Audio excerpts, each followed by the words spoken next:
Hello student, good evening to all of you. कैसे हैं? ठीक ठाक है ना? चलिए, थोड़ा सा सजेशन यही रहेगा कि पिछले क्लास में हम बोले थे कि अपने टाइम टेबल को शेड्यूल कीजिए।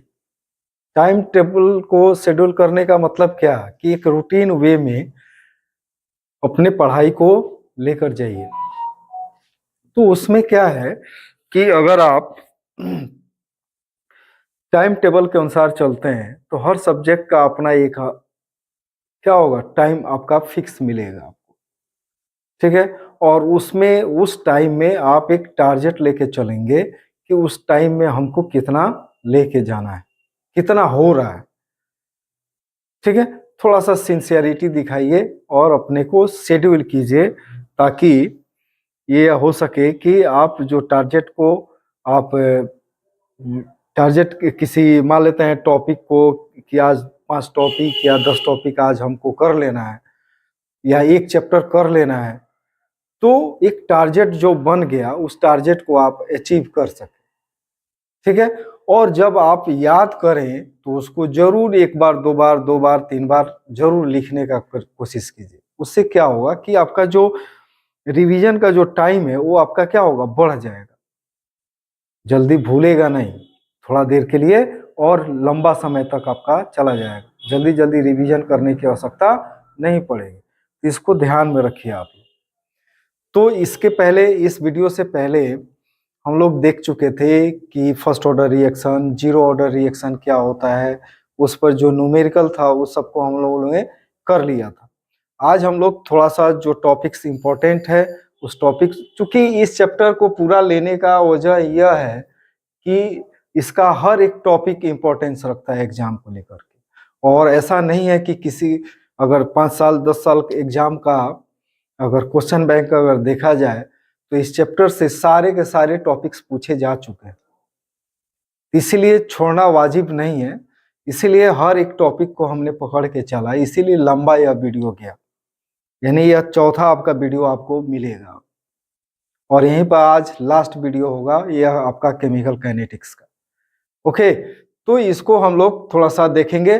और दूसरा चीज कि लास्ट 5 डेट्स यानी 5 दिन पहले हम 2 वीडियो हम डालेंगे जिसमें जो इम्पोर्टेंट क्वेश्चन है इस साल के लिए वो सारे क्वेश्चन को वहां पर हम डील करेंगे, एक्सप्लेन करेंगे उसको। तो उस वीडियो को भी थोड़ा सा आप लोग देखिए। अभी थ्रू आउट चलिए, घबराने की कोई जरूरत नहीं है। सारे के सारे चैप्टर हम लोग वहां पर डील करेंगे। ठीक है ना?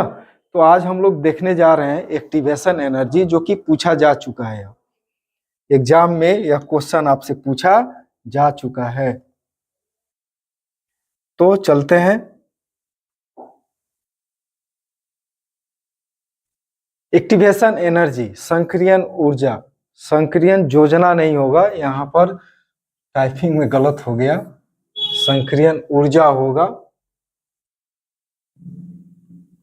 संक्रियन ऊर्जा।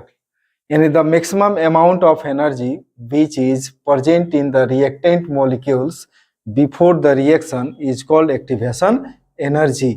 यानी किसी रिएक्टेंट में अभिक्रिया से पहले जो ऊर्जा, जो मैक्सिमम एनर्जी उपस्थित होती है या संभावना होती है कि उपस्थित है, उस ऊर्जा को हम लोग कहते हैं क्या, एक्टिवेशन एनर्जी। यानी वह महत्तम ऊर्जा जो अभिक्रिया से पहले अभिकारक अणुओं में उपस्थित होता है, संक्रियन ऊर्जा कहलाता है। क्या हमने बोला कि the maximum amount of energy which present in the reactant molecule before the reaction is called क्या, एक्टिवेशन एनर्जी।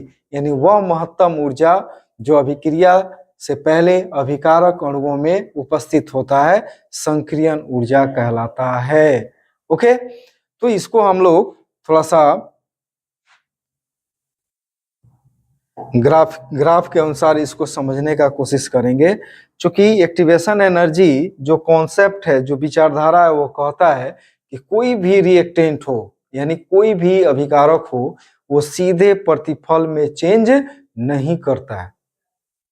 तो होता क्या है, तो उसके पहले यानी प्रतिफल बनने से पहले और एक स्टेज होता है जिसको हम लोग इंटरमीडिएट हम लोग कह सकते हैं। यानी रिएक्टेंट जो है वो मध्यवर्ती में चेंज होता है और वो फिर से रीअरेंज होकर के क्या देता है, प्रतिफल देता है। तो होता कैसे है, यह प्रोसेस कैसे है, तो इसको देख सकते हैं कि according to activation energy concept a reactant does not convert into product directly but actually a reactant convert into intermediates and then into product. यानी पहले वह रिएक्टेंट क्या चीज में बदलेगा, मध्यवर्ती में बदलेगा और तब वो क्या चीज में बदल जाएगा, तो प्रतिफल में बदल जाएगा। यानी संकीर्ण ऊर्जा विचारधारा के अनुसार अभिकारक सीधे प्रतिफल में परिवर्तित नहीं होता है, लेकिन वास्तव में अभिकारक पहले मध्यवर्ती में उसके बाद प्रतिफल में परिवर्तित होता है। ओके,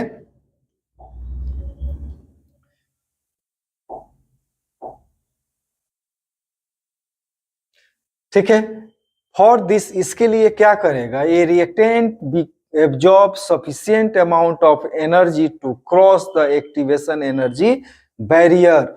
वो रिएक्टेंट क्या करेगा, एक्टिवेशन एनर्जी बैरियर को, जहां पर वो एक्टिवेटेड कॉम्प्लेक्स बनाएगा या जो मध्यवर्ती बनेगा, उस स्टेज पर जाने के लिए, यानी उस स्टेज को पार करने के लिए वो क्या करेगा, सफिशिएंट अमाउंट ऑफ एनर्जी को क्या करेगा, एब्जॉर्ब करेगा, ताकि वो संकीर्ण ऊर्जा सीमा जो है उसको लांघ सके, पार कर सके।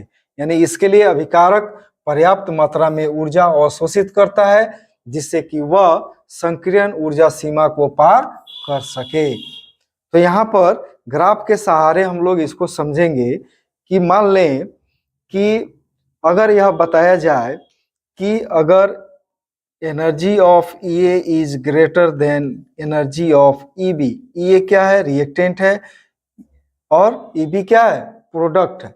यानी प्रोडक्ट का या आपका average energy of reactant A का हो गया और average energy of reactant product B का हो गया। तो कहा जाता है कि मान लिया जाए कि ईए जो है वो आपका ईए और ईबी आपका प्रतिफल यानी रिएक्टेंट और प्रोडक्ट दोनों का आपका क्या है, एवरेज एनर्जी है। और कंडीशन क्या है कि if the energy of A is greater than EB then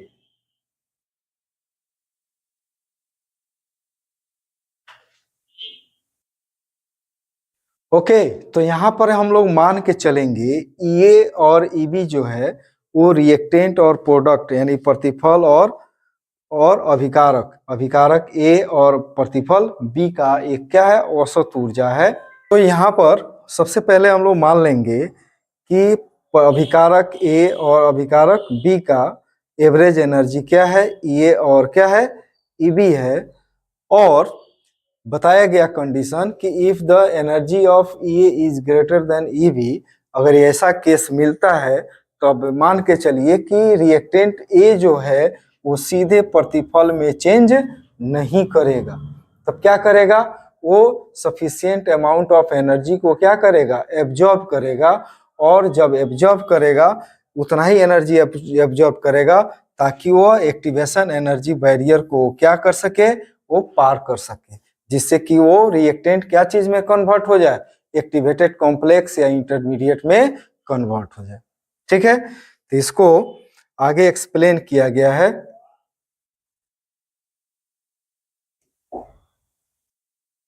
क्या बोला गया, वही चीज है कि let's consider A and EB are the average energy of reactant A and product B. If the energy of A is greater than EB, then the reactant does not change into क्या, product directly. तब अभिकारक वो सीधे प्रतिफल में change नहीं करेगा। It absorb sufficient amount of energy to cross the activation energy barrier. वो क्या करेगा, वो सफिशिएंट अमाउंट ऑफ एनर्जी को क्या करेगा, एब्जॉर्ब करेगा, जिससे कि वो एक्टिवेशन एनर्जी बैरियर को क्या कर सके, लांघ सके या पार कर सके। यानी माना कि ए और बी की औसत ऊर्जा क्रमशः ए और क्या है, ईबी है। यदि ए इज ग्रेटर देन ईबी तब अभिकारक सीधे प्रतिफल में क्या होगा, परिवर्तित नहीं होता है, यह पर्याप्त मात्रा में ऊर्जा अवशोषित करता है जिससे कि संक्रियन ऊर्जा सीमा को क्या कर सके, पार कर सके। ओके, आगे बढ़ते हैं। फिर बोला गया कि now let us point C. Point C कहां पर है, यही ना है आपका ग्राफ, यही ग्राफ है। तो यहाँ पर सी पॉइंट है जहां पर क्या है, एक्टिवेटेड कॉम्प्लेक्स है। एक्टिवेटेड कॉम्प्लेक्स या इसको मध्यवर्ती भी बोल सकते हैं, मध्यवर्ती, ठीक है, मध्यवर्ती भी बोल सकते हैं उसको। तो वही बताया गया कि now let us point C intermediate या activated complex which has sufficient amount of energy, जिसके पास पर्याप्त मात्रा में क्या है, ऊर्जा है। उसी को हिंदी में बोल सकते हैं कि अब माना कि सी बिंदु पर मध्यवर्ती है जिसके पास पर्याप्त ऊर्जा क्या है, मौजूद है। The excess amount of energy E1, यहाँ पर जब ग्राफ ऑब्जर्व कीजिएगा तो यहीं पर है, यह आपका ग्राफ ऐसे बना सकते हैं, ऐसे ग्राफ है, फिर यहाँ पर ऐसे हो गया, यहाँ पर ऐसे हो गया, ये आपका हो गया E1, यह आपका हो गया क्या, E2, ठीक है। यह आपका प्रोडक्ट B है, यह आपका एनर्जी EB का है, और यह एनर्जी आपका क्या, EA का है। और यहाँ पर आपका क्या है, मध्यवर्ती है, यानी आपका एक्टिवेटेड कॉम्प्लेक्स है, C पॉइंट, ठीक है। तो E1 जो है, the excess amount E1 is called क्या, एक्टिवेशन एनर्जी। यानी यहाँ पर A से C में कन्वर्ट होने के लिए, यानी A टू C प्रोसेस में कितना एनर्जी लगा, तो E1 लगा, जो कि एक्सेस अमाउंट है, जो कि पर्याप्त मात्रा है। तो एक्सेस अमाउंट E1 को प्रक्रिया A टू C के लिए संक्रियन ऊर्जा कहा जा सकता है। यानी E1 इज कॉल्ड क्या, activation energy for the process A to C। तो यहाँ पर आखिर वो कितना अमाउंट ऑफ एनर्जी एब्जॉर्ब किया गया, जो कि E1 है। E1 बराबर क्या हो जाएगा, अगर EA एक्टिवेशन एनर्जी है तो इसमें से अमाउंट ऑफ रिएक्टेंट का जो एनर्जी है उसमें से घटा लें तो हमारा मान क्या मिल जाएगा, E1 मिल जाएगा। तो आपका क्या हो जाएगा, EA माइनस क्या हो जाएगा, energy of activation energy minus क्या, average energy of reactant A। फिर अब चलते हैं कि यहाँ पर तो कंप्लीट, इसके पास तो सफिशिएंट अमाउंट ऑफ एनर्जी है, किसके पास, मध्यवर्ती के पास, एक्टिवेटेड कॉम्प्लेक्स के पास। तो यह जब प्रोडक्ट में कन्वर्ट होगा तो क्या होगा, एनर्जी को रिलीज करेगा, एनर्जी को क्या करेगा, रिलीज करेगा। तो कह सकते हैं कि again the intermediate release some quantity of energy E2, यानी यह मध्यवर्ती एक्टिवेटेड कॉम्प्लेक्स इतना एनर्जी को क्या कर रहा है, वो रिलीज कर रहा है, तब वो प्रोडक्ट का एनर्जी यहाँ पर मिल रहा है, ठीक है। तो बोल रहा है कि again the intermediate release some quantity of energy E2 which is equal to, किसके बराबर, E2 के बराबर क्या हो जाएगा, एक्टिवेशन एनर्जी माइनस क्या, एनर्जी ऑफ प्रोडक्ट, ठीक है। तो E2 जो अमाउंट ऑफ एनर्जी रिलीज हो रही है उसकी मात्रा कहां से निकालेंगे, तो एक्टिवेशन एनर्जी माइनस क्या हो जाएगा, एनर्जी ऑफ क्या, प्रोडक्ट, यानी एवरेज एनर्जी ऑफ प्रोडक्ट का, ठीक है। फिर यहां पर देखेंगे कि देयरफॉर द टोटल, यानी एक में एनर्जी लिया गया एक प्रोसेस में और एक में एनर्जी को क्या किया जा रहा है, छोड़ा जा रहा है। तो टोटल जो, यानी रिएक्टेंट से जो प्रोडक्ट बनने की जो प्रक्रिया है, यानी टोटल जो प्रोसेस है उसमें चेंज इन एनर्जी कितना हो रहा है, तो वही बोला जा रहा है कि therefore the total amount of energy change during the complete process, यानी पूरी प्रक्रिया के दौरान कितना एनर्जी चेंज हो रहा है, तो आपका क्या हो रहा है, ई, डेल्टा ई, क्या मिल रहा है, डेल्टा ई मिला। तो डेल्टा ई बराबर क्या हो जाएगा, E1 माइनस क्या, E2। तो E1 का मान क्या था, याद लाइए, एक्टिवेशन एनर्जी माइनस क्या हो जाएगा, average energy of reactant A minus activation energy minus average energy of reactant B। इस तरह से आपको क्या मिल जाएगा, तो डेल्टा ई यानी चेंज इन एनर्जी कितना मिल जाएगा, तो ई बी माइनस क्या, ई ए। तो हमेशा याद रखना है कि कोई भी फास्ट रिएक्शन अगर हो रहा है तो उसके लिए एक्टिवेशन एनर्जी का मान हमेशा क्या होता है, निम्न होता है। क्या याद रखेंगे, क्या याद रखेंगे कि अगर कोई फास्ट रिएक्शन है तो उसके लिए एक्टिवेशन एनर्जी का जो मान होता है वो क्या होता है, लो होता है। लेकिन सोलो रिएक्शन के लिए एक्टिवेशन एनर्जी का मान क्या होता है, हाई होता है। ओके, तो next, the chemical substance, catalyst को हम लोग डिफाइन करेंगे कि एक केमिकल सबस्टांस होता है जो कि अगर किसी रिएक्शन में उसको डाला जाए तो उसमें कोई केमिकल चेंज नहीं होगा, लेकिन रिएक्शन के रेट को क्या करता है, इन्फ्लुएंस करता है। इन्फ्लुएंस करने का मतलब हो गया या तो घटा देगा या तो बढ़ा देगा। उस पदार्थ को हम लोग कहेंगे क्या, उत्प्रेरक यानी कैटालिस्ट। यानी the chemical substance which influence the rate of reaction, sorry,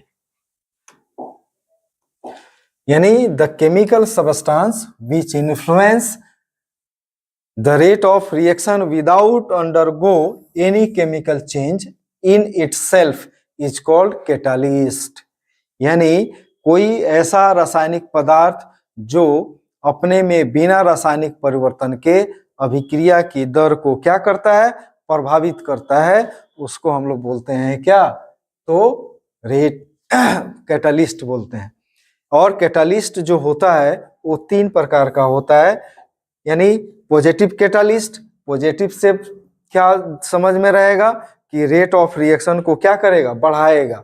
यानी such type of catalyst enhance the rate of reaction, अभिक्रिया की दर को क्या करते हैं, बढ़ा देते हैं। जैसे कोई भी ट्रांजिशन मेटल हो, जैसे Mn हो गया, MnO हो गया, Pt हो गया, निकेल हो गया, कॉपर हो गया, ये सभी क्या होंगे, पॉजिटिव कैटालिस्ट के रूप में यूज किए जाते हैं। उसी तरह से आगे बढ़ते हैं, नेगेटिव कैटालिस्ट। नेगेटिव कैटालिस्ट क्या है कि इस प्रकार, नेगेटिव का मतलब रिटार्ड करेगा यानी घटा देगा रेट ऑफ रिएक्शन को।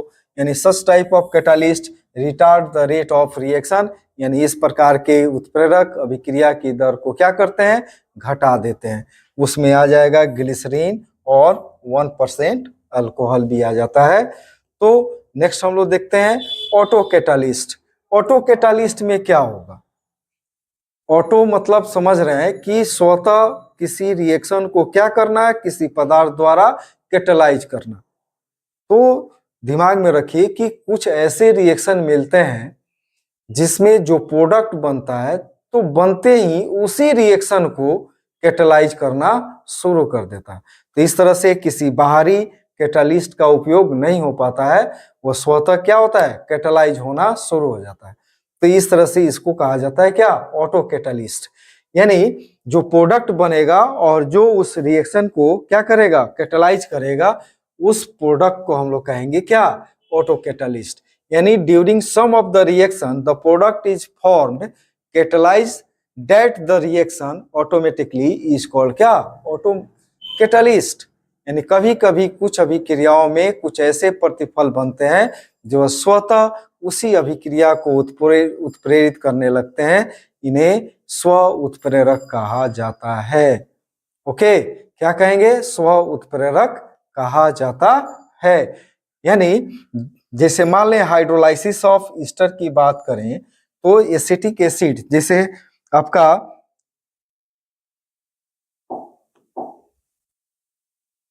जैसे इथाइल एसीटेट है और इसको वाटर में अगर डिजोल्व करते हैं तो हाइड्रोलाइज होता है, तो क्या बनता है, एसिटिक एसिड और क्या, इथाइल अल्कोहल। लेकिन यही ethyl alcohol, acetic acid catalyst का काम करता है और इस रिएक्शन को कैटालाइज करना स्टार्ट कर देता है। ठीक है, इसी रिएक्शन को कैटालाइज करना स्टार्ट कर देता है। तो यहाँ पर जो एसिटिक एसिड है वो क्या काम कर रहा है, ऑटो कैटालिस्ट का काम कर रहा है। यानी एसिटिक एसिड को क्या कह सकते हैं इस रिएक्शन के लिए, तो ऑटो कैटालिस्ट कह सकते हैं। कैरेक्टरिस्टिक्स ऑफ कैटालिस्ट, सबसे पहला कह सकते हैं कि यह जो कैटालिस्ट होता है उसमें किसी तरह का कह सकते हैं रासायनिक परिवर्तन नहीं होता है, फिर भी वो रिएक्शन के रेट को क्या करता है, इन्फ्लुएंस करता है, प्रभावित करता है। यानी कह सकते हैं कि catalyst affect the rate of reaction without undergoing chemical change. यानी इस प्रकार के उत्प्रेरक, यानी कह सकते हैं कोई कैटालिस्ट जो है, कोई उत्प्रेरक जो है, अभिक्रिया में बिना भाग लिए अभिक्रिया की दर को क्या करता है, इन्फ्लुएंस करता है, ठीक है, प्रभावित करता है। और किसी रिएक्शन को कैटालाइज करने के लिए कैटालिस्ट की थोड़ी सी मात्रा ही क्या होती है, जरूरी होती है, आवश्यक होती है। यानी एक कैटालिस्ट यानी कह सकते हैं ए लिटिल क्वांटिटी ऑफ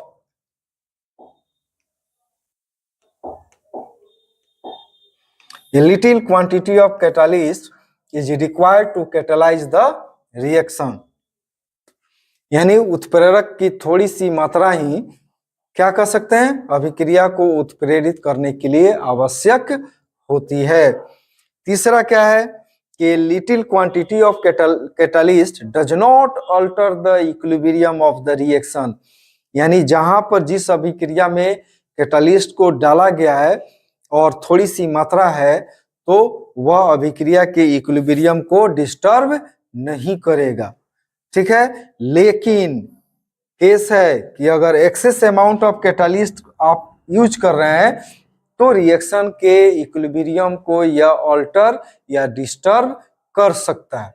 तो पहला क्या है कि कैटालिस्ट यानी उत्प्रेरक एक पदार्थ है जो अभिक्रिया की दर को क्या करता है, प्रभावित करता है, और उसमें कोई रासायनिक परिवर्तन नहीं होता है।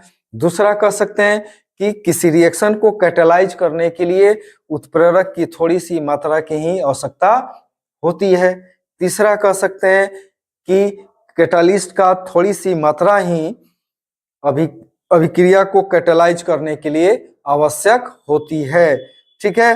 नेक्स्ट है, लेकिन अगर एक्सेस अमाउंट हो जाए तो रिएक्शन के इक्विलिब्रियम को यह क्या कर सकता है, डिस्टर्ब कर सकता है। नेक्स्ट है कि it is very specific. It means a catalyst can catalyse some specific reaction but not all type of reaction.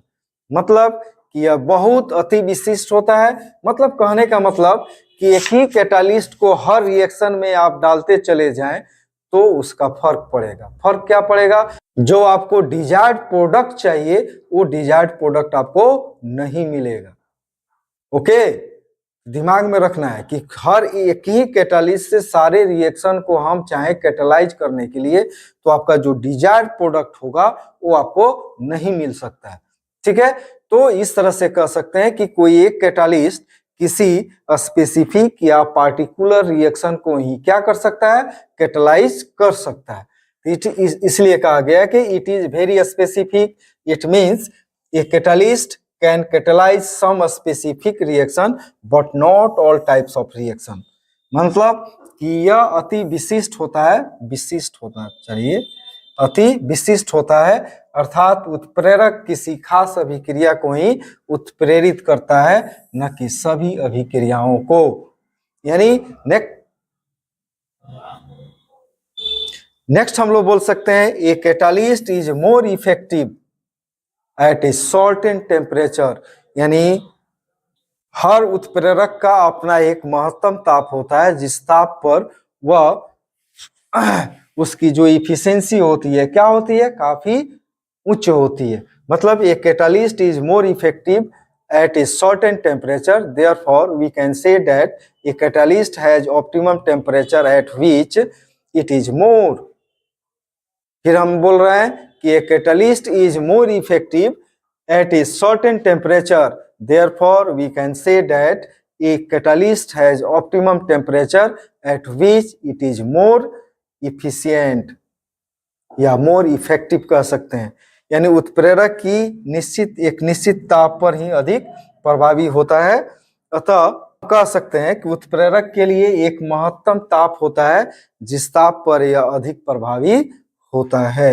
Next हम लोग देखते हैं छठा जो पॉइंट है वो कह रहा है कि कभी कभी कुछ ऐसे रिएक्शंस होते हैं जहां पर कैटालिस्ट के साथ किसी दूसरे केमिकल सब्सटेंस को भी क्या किया जाता है, डाला जाता है, और वो पदार्थ जो दूसरा पदार्थ डाल रहे हैं कैटालिस्ट के साथ, वो कैटालिस्ट की इफिशियंसी को क्या करता है, बढ़ाता है, और उस पदार्थ को हम लोग क्या बोलते हैं, प्रोमोटर बोलते हैं। यानी कह सकते हैं कि in some of the reaction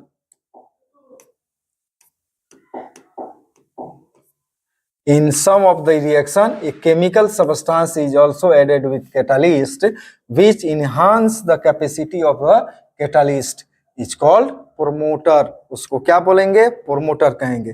जैसे अमोनिया के संश्लेषण में, गलत है यह नहीं होगा, 3H2 ही होता है, तो Fe आपका कैटालिस्ट हो गया और मोलिब्डेनम आपका क्या हो गया, प्रोमोटर हो गया, जो Fe के क्षमता को क्या करता है, बढ़ा देता है। ओके,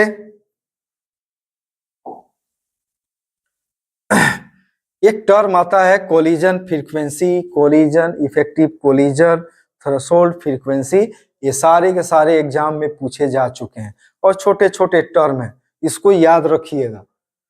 यानी कोलिजन फ्रीक्वेंसी क्या है कि हमने क्या समझाया था शुरू में जब कॉन्सेंट्रेशन को हम डिफाइन किए थे, या कॉन्सेंट्रेशन जो रेट अफेक्ट करता है, कैसे कॉन्सेंट्रेशन रेट अफेक्ट करता है, वहां पर समझाए हुए थे। तो कोलिजन की संख्या जितना ही अधिक होगी, रेट ऑफ रिएक्शन क्या होगा, उतना ही अधिक होगा।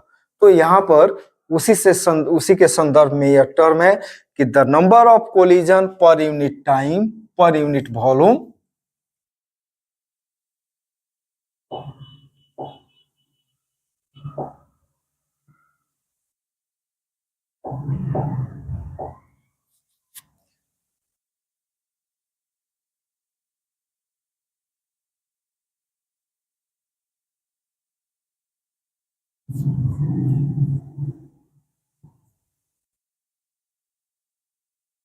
तो क्या कह सकते हैं कि the number of collision per unit time,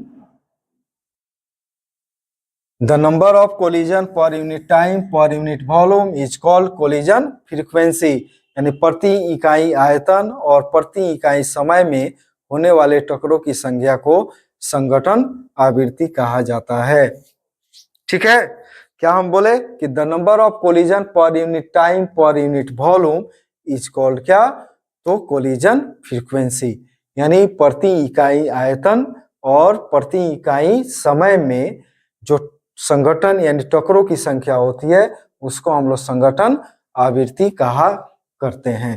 next हम लोग इफेक्टिव कोलिजन। इफेक्टिव कोलिजन को इस तरह से समझ सकते हैं कि यानी कोई सिस्टम में थाउजेंड्स नंबर ऑफ आपका क्या हो रहा है, कोलिजन हो रहा है, लेकिन उसी थाउजेंड्स नंबर ऑफ कोलिजन में कुछ ऐसे फ्रैक्शन है, मतलब उसी का कुछ अंश है, कुछ संख्या है, जिसके कारण प्रोडक्ट बनता है, उसको हम लोग कहेंगे क्या, इफेक्टिव कोलिजन। यानी the fraction of collision which leads to the formation of product is called effective collision. यानी बहुत सारे कोलिजन हो रहे हैं, बहुत संख्या में हो रही है, लेकिन उसी संख्या में से कुछ ऐसे कोलिजन होते हैं, टक्कर होती है, जिसके कारण प्रतिफल क्या होता है, बनता है। उस कोलिजन को हम लोग कहते हैं क्या, इफेक्टिव कोलिजन। यानी the fraction of collision which leads to the formation of product is called effective collision।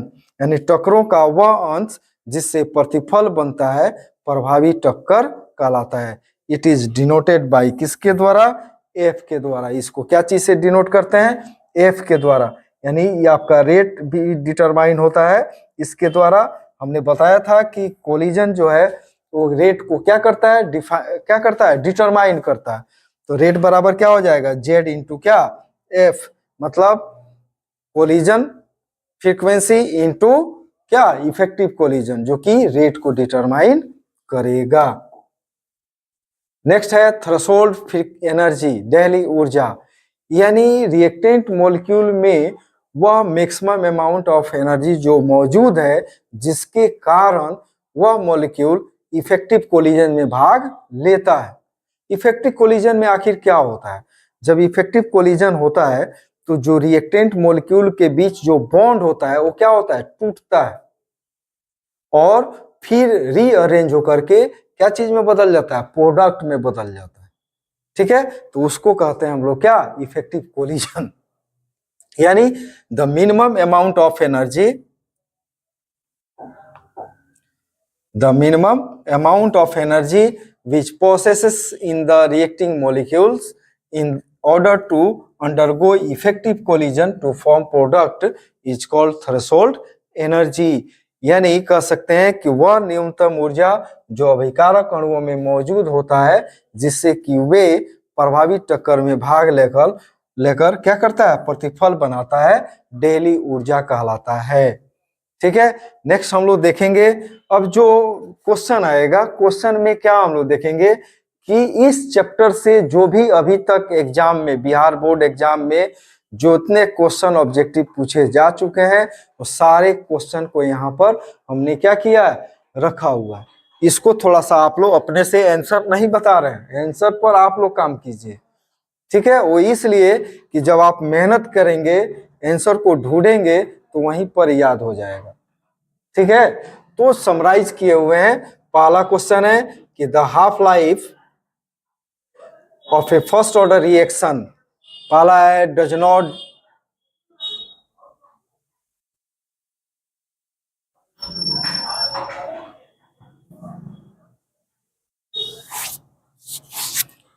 तो टोटल यहां पर बहुत सारा क्वेश्चन है।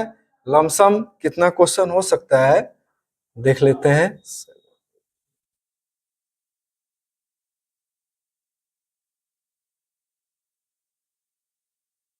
20, मात्र 20 क्वेश्चन है जो कि अभी तक बिहार बोर्ड से पूछे जा चुके हैं। इन सारे क्वेश्चन को आप लोग देख सकते हो। हमको लगता है कि आप लोग याद भी कर लिए होंगे ऐसे क्वेश्चन, तो इसको थोड़ा सा एक बार रिवाइज कर लेंगे। ओके, तो यहाँ पर जो भी क्वेश्चन दिया गया है वो जितने 10 साल 15 साल में बिहार बोर्ड में इस चैप्टर से जितने भी ऑब्जेक्टिव पूछे गए हैं उन सारे ऑब्जेक्टिव को यहाँ पर रखा गया है। इसको अपना से देख लेना है और सजेशन यही रहेगा कि नेक्स्ट जो चैप्टर आपका आएगा वो या तो इनऑर्गेनिक से आएगा या ऑर्गेनिक से आएगा। अभी फिलहाल हम नहीं बताएंगे कि ऑर्गेनिक से आएगा कि इनऑर्गेनिक से आएगा, लेकिन नेक्स्ट जो चैप्टर होगा वो फिजिकल से नहीं आएगा। हमने शुरुआत में बोला था कि एक चैप्टर फिजिकल, एक चैप्टर इनऑर्गेनिक और एक चैप्टर आपका ऑर्गेनिक से, यानी 3 चैप्टर करके एक क्वेश्चन का सेट हम देंगे आप लोगों को। उस क्वेश्चन के सेट को यानी उस मॉडल को आप लोग उस पर प्रैक्टिस कर लीजिएगा, तो उससे क्या होगा? एक मॉडल क्वेश्चन बन के तैयार हो जाएगा और वहां से आप लोग ऐसे इसी वे में आप लोग तैयारी करते चलेंगे। ओके, तो आज यहीं पर हम एंड कर रहे हैं। यह कह करके कि मेहनत कीजिए और सफलता पाइए। मेहनत नजरअंदाज नहीं करना है, मेहनत करना है। ठीक है, थोड़ा सा सीरियसनेस लाइए अपने में कि हमें कैरियर को बनाना है, तो यहीं से बनेगा आपका कैरियर। ओके, तो इसको देखिए, क्वेश्चन जो है इस पर प्रैक्टिस कर लीजिएगा। क्योंकि हम इसको एक्सप्लेन इसलिए नहीं कर रहे हैं कि हमने एक जगह समराइज कर दिया और आप लोग इस पर मेहनत कीजिए। मेहनत जब कीजिएगा तो फायदा उसका अपना। आज हम आंसर बता दें तो रट्टा मारने वाली बात हो जाएगी। तो आप लोग उसको देखिए, क्वेश्चन बैंक से देखिए और इस पर मेहनत कीजिए, या टेक्स्ट बुक से देखिए, ऑब्जेक्टिव देखिए और उस पर मेहनत कीजिए और इसी टाइप का क्वेश्चन प्रैक्टिस कीजिए। उससे क्या होगा कि आपका कॉन्फिडेंस लेवल आपका बढ़ेगा। Okay, thank you.